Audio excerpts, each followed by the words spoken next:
For people in receipt of social care to have a real life, they need to be able to take risks like everyone else.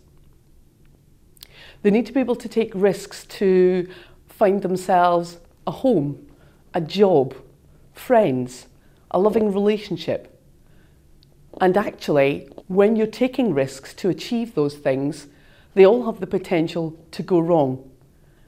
Accidents happen, risks are taken, sometimes marvellous things happen because risks are taken, and sometimes things go wrong, and we have to recognise that.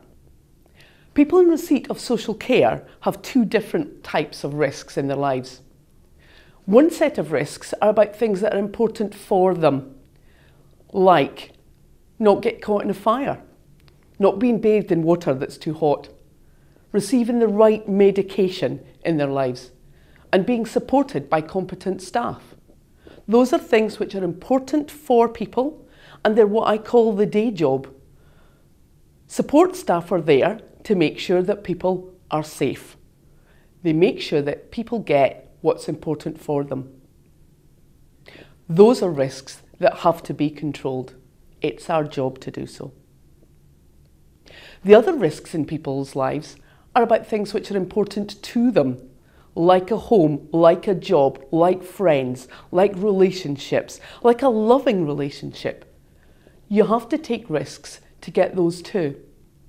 If you fall in love with someone and decide to get married to them, that could end in divorce. There is a risk there. If you go after a job and you have an interview, but you don't get the job, there's a risk. If you do get the job, it might not be successful. There's a risk there. Sometimes people who are in receipt of social care are stopped from taking the risks that we all take because either we fear the harm that will come to them, the divorce, the heartbreak, the loss of a job, the loss of a home perhaps. We fear that. We fear it for themselves. We fear the harm that they'll come to. But there's something else at work here. Sometimes when people aren't encouraged or supported to take risks, it's because we fear for ourselves or we fear for our job. And actually, that fear is in the wrong place and stops people having the life that they are entitled to have, the life like we all have.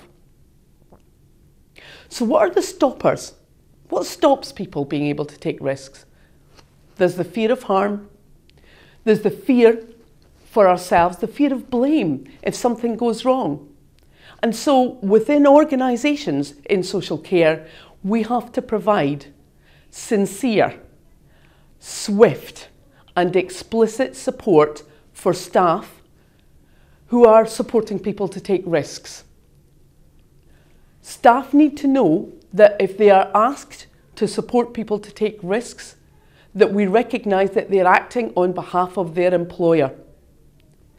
They need to recognise that when things go wrong, because they do, in real life, things go wrong. When that happens, staff will be supported. In United Response, we have a stamp of support which says, if you use sound judgment, if you use sensible precautions and support someone to take a risk, even if that goes wrong, we will support you. United Response's stamp of support is not carte blanche. It doesn't say, if someone wants to jump off a cliff, okay, we're with you. What it says is, use sound judgment, take sensible precautions, and then say to the person, what do you want to do? What do you want to get in your life? What do you want to achieve in your life? Because we'll help you and support you to get that, despite any risks which are involved in getting you what you want or where you want to be. I have a story which illustrates risk-taking within United Response. A number of people that we support in the east of the country decided that they wanted to climb Snowdon with a number of our staff. And they decided to climb Snowdon in June. What we didn't know was that the weather in Snowdon in June is less predictable than it is at some time later in the year. September, October, you know what you're going to get. And so they headed off, and we have some wonderful pictures of people arriving in their bus at the youth hostel in brilliant sunshine. They decided, we'll climb the next day. They set off the next morning. Lots of risk management going on. People had the proper kit, they had the proper clothes, they checked the website to check the weather. What happened was, 3/4 of the way up, the weather closed in. It started raining, visibility reduced, and of course mobile phones don't work on Snowdon, and so they hunkered down and decided to wait it out. Luckily, 3 members of the local constabulary were walking on Snowdon at the time, and they helped them down the mountain. What happened? We learned a lot. Our next trip to Snowdon happened in October.